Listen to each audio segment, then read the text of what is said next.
Good evening, ladies and gentlemen. Wednesday night, January 18th to be exact, I set out to surprise a young man who stars in one of NBC's most popular programs.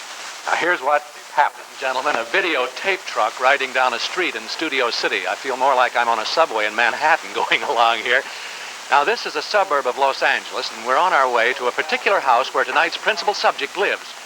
There's the house right there. Well, here I go up to the front door, no telling what might happen from here on out. I never spoke truer words, believe me. And in just 30 seconds, you'll see what happened when I reach the front door.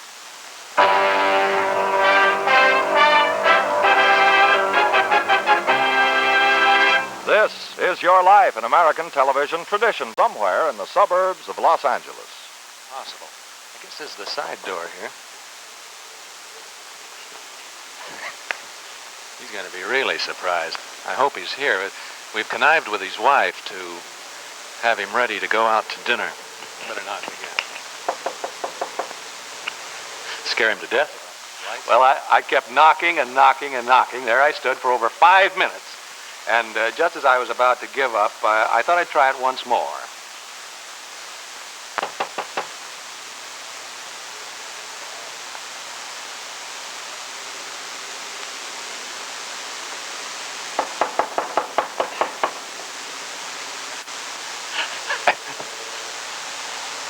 Yeah, here he comes now.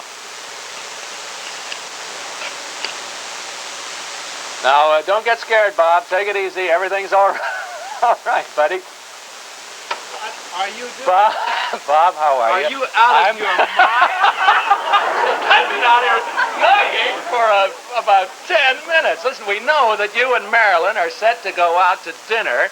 Well, look, you're going out to dinner, but a little later on, a dinner in your honor, because tonight, Robert Horton, star of Wagon Train, this is your life. Many times, Ralph, I've tuned in on your show, but never have I been more surprised than I am tonight. Bob, I want to tell you, never was I more happy to see a man in my life. I've been out here. Is this the front door or not here, bud? This is the side door. Oh. The front door is over here by the Well, gentleman. It's there to help us. Well, I tell you what. And that's my dog, Jamie, and you could have been met by a dog bigger than we are. That's what I was. Somebody yelled just we went up. Look out for the dog. You know. Look, we're only a very short way from Burbank Studios. So how about you're coming along with me, and we'll take off for NBC and follow your own wagon train as it rolls through life. Think I can put on a tie? Yeah, we'll give you time. We'll meet your brand new and beautiful wife, Marilyn, later on while we're on our way. Here's a word from our good friend Bob Warren. Get your suit and tie on, Bob. We'll be right along. And now, here they are again, Ralph Edwards, and tonight's This Is Your Life guest and star of NBC's Wagon Train, Robert Horton. We had a little time, Bob, didn't we? We certainly Had about 5 minutes out of that knocking, didn't we? Bob Horton, please sit right down here Thank you, in Ralph. our chair of honor. We Yes. were never more happy to have a fellow sit here, believe me. Thank you. Now, facing you on the other side of our... tickled about this. I have to say that quite honestly. I'm kind of glad it's all that surprising you is over. Anyhow, facing you on the other side of our This Is Your Life stage, we have another chair of honor, that rock placed in a setting that is reminiscent of Wagon Train. That's the sort of setting that we might use if we were doing the life of Flint McCullough. Now, who is Flint McCullough, Bob, as if we didn't know? I'm afraid I take credit for that. He's the character on Wagon Train that you portray, right?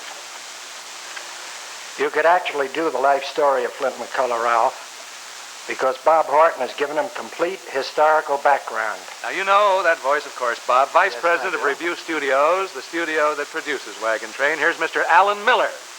Alan, Miller, come on. where are you? There's the one.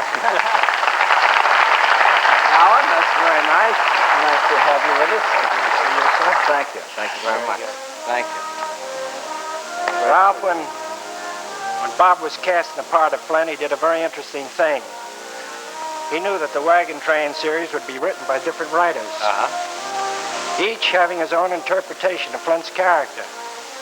Since Flint McCullough was to be a continuing role in the series, Bob felt he needed to find some base for Flint's vocabulary, his behavior, the way he thought. So, with his vivid imagination and a lot of historical research, Bob wrote a detailed biography and personality sketch of Flint. And this is now used to introduce writers to the individual episodes of the character. Yes, and tonight, Bob Horton, we'd like to tell two stories. Both of them are yours.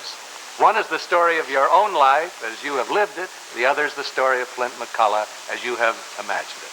Alan Miller, if you'll take a seat in Bob's past there, we'll thank you. Thank you See very how much, both Alan. stories begin. Thank right you very back much. there, Al. Very much. Do I stay here? Do I go with Alan? Oh, why don't you sit here? Fine, thank you. We got a road to travel yet.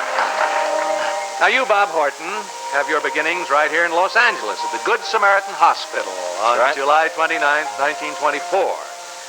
You're just a kid. But your birth certificate doesn't read Robert Horton, does it? No, What does it read? it reads me, Howard Horton Jr.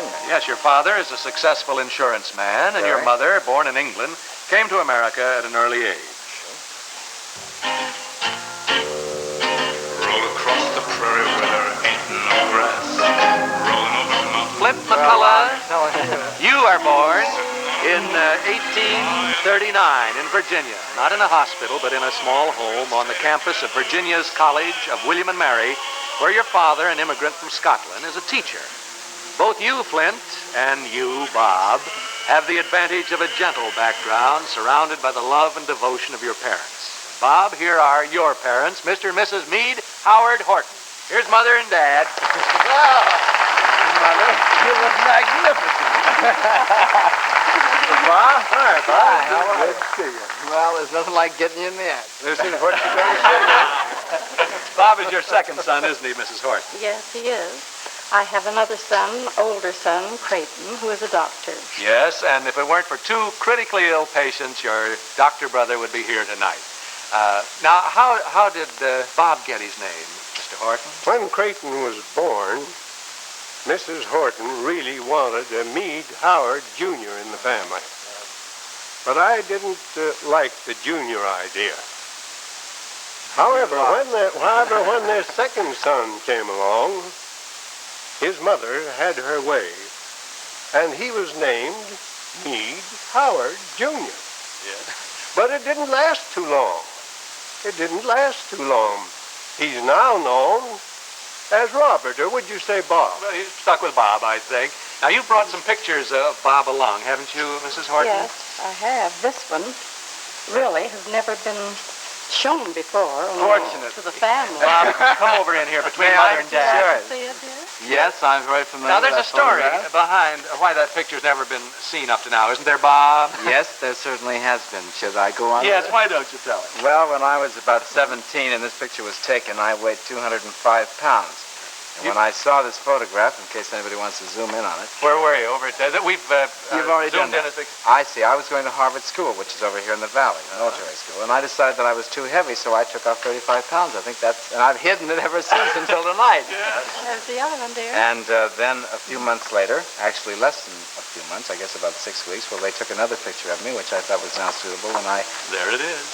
was considerably thinner, even more so. Oh, you've got it there. Yes. Than you might think. There was one 35 other pounds person, thinner, I believe. Bob. There was one other person at home who loved you too. Tremendous. Your nurse and confidant during your growing up years, Mrs. Mary Augustine. Here's Mary. Hello, Mayor.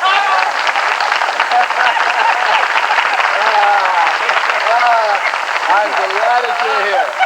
Keep her right here with you. This is the lady. They don't come any better. Yes. Well, now, when he was brought home from the hospital as a baby, a young Howard, as you call him, was handed to you.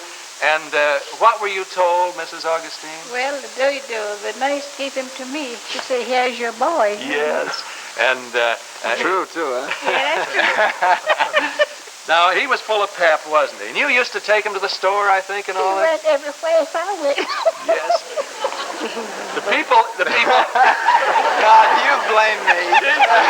Forward to this, Bob. No more so than I am I'm delighted. Marilyn said that you had said not more than a week ago that you wanted to look Mary up, real. That's real right. I shortly. haven't seen Mary in a couple, 3 years. Now, when you used to take Howard here, or Bob, or whatever we're going to call him, out to grocery stores around, people used to like to hear him sing, didn't Yes, and he would sing for me, you see. And, they? Yes. What was the favorite tune that he had then? well, one song was in the little Spanish town. Yeah. Only what did Bob call it at that time? Spanish town. In Little Spanish Town. The voice of a little boy that one day is to be heard by 40 million people every week. Well, thank you, Mr. and Mrs. Horton, and thank you, Mrs. Mary Mom and Dad. Augustine. Mary, thank you. I think they want you to come and sit down over here next to Mr. Miller and Mom and Dad. Now I go back to my seat. Right, Bob. Well, you've done very well, Ralph. Now, if we were telling your story, Flint McCullough, as Bob has pictured you, we'd have to go back to the year 1850, the time of your family's move from Virginia west to Salt Lake City. Your father has heard that Deseret University, now the University of Utah, has just been founded, and perhaps there's great opportunity for him there. You're 11 years old, Flint, and you're in a wagon train heading across the plains over the Oregon Trail, the route of the Donner Party, the Mormons, and a great majority of those pushing on to California. Now, while Flint headed west to Salt Lake City in 1850, you, Bob Horton, headed east to the same place in 1940. There was one big difference in our trip to Salt Lake City, Bob. We didn't make it in a covered wagon. Voice you haven't heard in about 10 years, Bob, but back in 1940, that voice caused you to go on quite an expedition. lawyer. Come on out and tell us about it, Jay the lawyer. Here is Jay. Jay, how are you? Hart. I'm glad to see you. Long time. I'm very pleased to see you. Now, covered wagons certainly were not in style in 1940. Jay, how did you make your trip east, you and Bob? Well, the better question, Ralph, would be why did we make the trip? Should I answer? No, it was, You wouldn't advise this really for anyone, any of the other kids, No. would you? I only had about 10 cents, and I think, Bob, you had about 30 cents in your dad's credit card. And That's right, in my brother's car. What'd you do with the money? Well, we spent the money on candy, and we used the credit card to get some gas. And I believe in Utah, we went into a station and got some gas, and they wouldn't honor the credit card, so we had to leave the spare tire, which as I recall, is still there. I imagine that both of your folks must have been mighty worried about you. Well, very foolishly, we didn't let them in on it, but I think there was a state alarm out for us, and some unknown reason they didn't have the license plate number, so we didn't get fixed up. But like Bob and Flint McCullough, we did get to Salt Lake City, but as I recall, like Flint, we didn't stay there very long. Your uncle taught us that we went back to L.A., and I think the interesting thing about that, Jay, is that we kind of left home because we were fed up with home. But when we got away, 1,000 miles away from home, we ended up spending the night in the car in front of a piece of property that my father owned in Salt Lake City. And you found out that home was pretty good. Yeah, pretty after good all. place to go. That's right. Indeed. Where there must have been two very serious family conferences, that is when you got home, waiting you. Jay Lawyer, thank you very much. You're now real estate representative for Tidewater Oil in Los Angeles. Thanks for helping us tell Bob's story, this part of it. Jay, it's been a long time. Thank you, man. Back to the seat? Back to the seat if you want, or you can stay. You, Flint McCullough, scout on wagon train, have your friends too. One in particular, Jim Bridger, who years before had come to Utah and established Fort Bridger as a base for wagon trains to stop for repairs and supplies on their way west. In the winter of 1852, a cold winter indeed for the far west, your father passes away with pneumonia, and you're now head of your family. How you, Flint McCullough, and how you, Robert Horton, now develop your careers into the prominence which you jointly hold today, we'll find out after this word from Bob Warren. We're telling two stories tonight. That of Robert Horton, star of television's Wagon Train, and that of Flint McCullough, the role that Robert Horton has created in Wagon Train. Oh, you see. It's 1942, Bob Horton. You graduated from Harvard Military Academy and enlist in the United States Coast Guard. You serve for 18 months until the recurrence of a kidney ailment, which had bothered you since childhood, forces you to leave the service. 1945, and you get your first job as an actor in a play called I Give You My Husband? Right? At the Jewel Box Theater here in Los Correct. Angeles. Do you remember why you got the part, Bob? I think I got the part primarily because I had red hair. Right. And this part, however, leads to your first motion picture. Now, what was that, Bob? My first motion picture was A Walk in the Sun. Just a walk-on part, really, but it makes you enthusiastic to be an actor. Sorry? Your father had given you a slogan to live by, which was to become a basic part of your character. It was a quote from Calvin Coolidge. Now, could you give us the gist of it, Bob? I know you can't quote it. Yes, I can. The gist of it was that nothing in the world can take the place of persistence. Right. Talent won't, genius won't, and education won't without persistence. This same motto hangs in your dressing room at the studio today. That's right.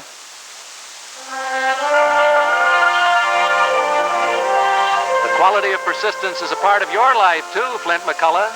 as you mature in a West that is still wild. It takes persistence to learn the language of the Ute Indians and to be accepted by them. And this understanding and acceptance of the Indians and their customs is to stand you in good stead when you become a scout for Major Seth Adams and his wagon train. Your persistence, Bob Horton, to follow an acting career takes you to the University of Miami in Coral Gables, Florida, and it pays off as in 1948 you're presented with the Joseph Campbell Award for being the best actor on campus. 1949, you're studying theater arts at the University of California at Los Angeles. And Bob, you gave me my first and only job as an actor. A man who was to play an important part in your life, Bob. Now associate producer in charge of casting at Tandem Productions, Robert Walker. Hello, Robert. How are you? Fine. Very pleased to have you a part of it. You and Very Bob pleased. were actually students together at UCLA, weren't you, Robert? Yes, I was in graduate school and Bob was an undergraduate. We were both directing plays as part of our course. I'd cast Bob in Golden Boy, and at the same time Bob was directing Private Lives. His leading man dropped out of the play and Bob came to me, said that I'd be perfect in the part. I never acted before in my life and really wasn't interested in that end of the business. But you talk about persistence. Bob talked me into taking the part. It was wonderful. I hear it was one of the biggest hits on the campus. It that was very, season, very Bob. successful, I have to say. Thank you, Robert Walker. We'll see how both Robert, of your paths I'm cross glad you again were. in later years. Thank you. I don't know yet. Do I sit down and stay here? Oh, you can stand up All for a right, minute. all right. When you graduate from UCLA, you head east again, but this time with your parents' knowledge. That's right. You go to New York and attend private classes being conducted by Lee Strasberg, who founded the famed Actors Studio. As you say, it was here that you learned the groundwork on which you've based your career. 1950, you become resident leading man for a summer stock company in New York and New Jersey. You begin to get small parts on television shows in New York City. 1951, your first major part in a motion picture, Warner Brothers' The Tanks Are Coming. You star in MGM's Apache War Smoke. More movies, more television shows. Now it's 1956. At this time, I was casting director for Review Productions. We were about to start a show called Wagon Train. We were looking for someone to co-star with the late Ward Bond. I thought of Bob for the part of Flint McCullough. Yes, a few months before, Bob had played in Crack of Doom, a segment of the Alfred Hitchcock Presents series at Review, hadn't he, Robert? Yes, I showed Crack of Doom to the people at Review.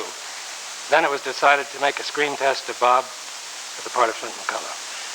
Now, As a representative of NBC, my staff and I viewed this test. you may not know it, Bob, but here's another fine friend of yours, a man who played an important part in your life. Formerly vice president in charge of programs for the Pacific Division of NBC, now vice president of Capitol Records. Here's Alan W. Livingston. Alan Livingston. Hello, Alan. Fine, thank you. How are you? Thank you. Nice to see you. Gee, we're getting all the executives, you Yeah, know, Bob. really, We haven't had really so many lovely- executives around here in a long, long time. Well, now, there were several other people being considered for this part in Wagon Train. Yes, weren't yes, Alan? there were. The first I saw of it was when Review had finished making about 6 or 7 tests of 6 or 7 young, hopeful actors, and you were one of them. And my staff and I, the whole programming department of NBC, went over to Review to look at these 6 tests. And strangely enough, we all agreed for once. And we decided you were the man, and we passed on this recommendation to Review and our opinion, and that was it. Yes, indeed. The more Lucky break fortunate for me.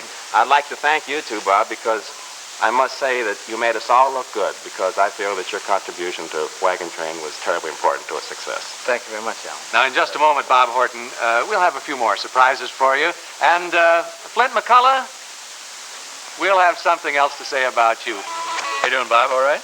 Very well. I'm very pleased. I'm delighted to see what's next. As we said earlier, Bob Horton, there are few people in America who are not familiar with your characterization of Flint McCullough on Wagon Train.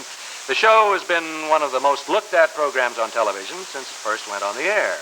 And there are very few people in England who don't know Robert Horton or Flint Well, McCullough. now I'm delighted. A man who speaks with some authority, Bob, and he's come here from England especially to be with you tonight. A representative of the Leslie Grade Agency, one of the largest theatrical booking agencies in England, Peter Pritchard. Here's Hello, Peter. Peter, old man. How are you? I'm delighted to see you. Delighted to see you. Bob first came to England at Christmas time in 1959, didn't he, Peter? That's right, yes. He came over to sing at the world-famous London Palladium. You did say to sing, didn't you, Peter? That's right. Bob has a terrific singing voice. Actually, your audience My will be agent. surprised to know that the opening of tonight's show, the Wagon Train theme, the voice was Bob's own. How about that? I bet you the people didn't know that. No, he's very popular in England with his singing voice, and as a matter of fact, last May he was invited back to appear at a command performance before Her Majesty the Queen.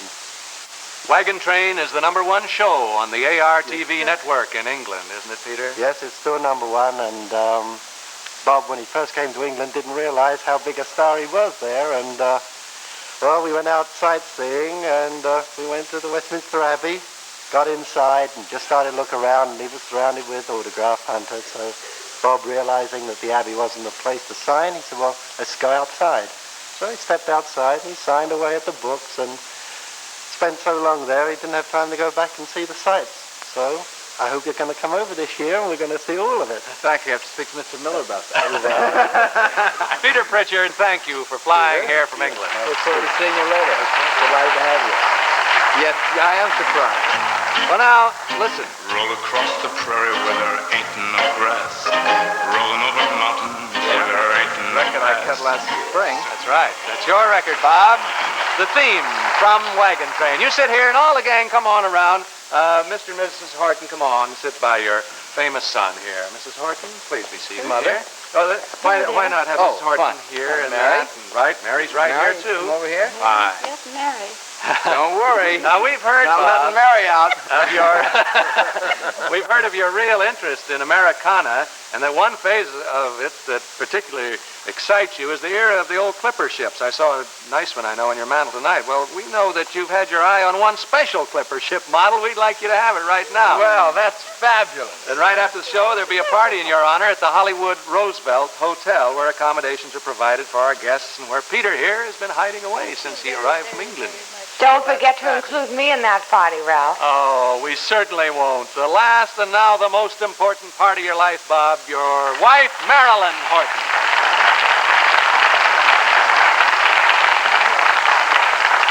Well, Marilyn, I tell you, we couldn't have done it without you. You and Bob, if you want to stand on this side, and we'll put Bob on that. Excuse me, Because our director's been working all day on a certain thing that he wants to come up at the end. You see, and if you're not right here, it may not work out on the screen. You and Bob were just married, Marilyn? We were married New Year's Eve, and I met Bob in 1959 doing summer stock in Warren, Ohio. We did Guys and Dolls together.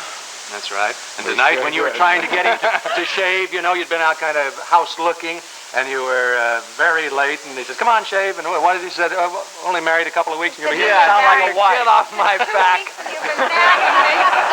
And after your marriage, you appeared together in other productions, all of which are recorded on this gold charm bracelet Bob Warren's bringing over, which we'd like you to have, Marilyn, provided by Marshall Jewelers of New York City. And Bob, we'd also like to present you with a film of tonight's program and the 16-millimeter sound projector to play it on, together with this electric eye motion picture camera, both provided by Bell and Howell. Well, I'm delighted. This is your life, Robert Horton. Thank you. And this is your life, too, Flint McCullough.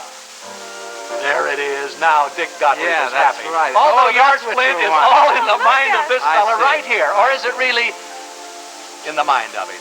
You see, Bob, we have one other thing to give you. It's this. Mitchell's map of the Overland Trail, printed in Philadelphia in 1846. It could have been the map that Flint McCullough and his family used as they headed west. Perhaps this very same map could have been carried in Flint's saddlebag as he scouted for Major Seth Adams. Perhaps? Good night. Good night. Thank you very much. Good night, Thank you, Robert ladies and gentlemen. Horton. Thank you. Good night, Marilyn. Thank you. Thank you. Thank you very much. Travel arrangements for guests on This Is Your Life are provided by TWA, Transworld Airlines, who fly the Superjets. You fly the finest when you fly TWA, the Superjet airline. This Is Your Life has been presented by Pico Pay Toothbrush, recommended by more dentists than any other toothbrush. Pico Pay. Next week, as you watch This Is Your Life, every one of you will be proud to be an American. A bunch of hard-fighting American GIs at war's end lay aside their arms and return to living by the golden rule. Now, how this restores human dignity to a German war prisoner, you'll see next week. Good night. Thank you. Good night, Bob. Khrushchev says your grandchildren will grow up under communism. Combat these communist lies. Send your dollars to Radio Free Europe Fund, Box 1961, Mount Vernon, New York. This Is Your Life is a Ralph Edwards production. Produced by Axel Gruenberg and directed by Richard Gottlieb. Additional promotional funds were furnished by Trans World Airlines. This program was pre-recorded, portions of which were on film.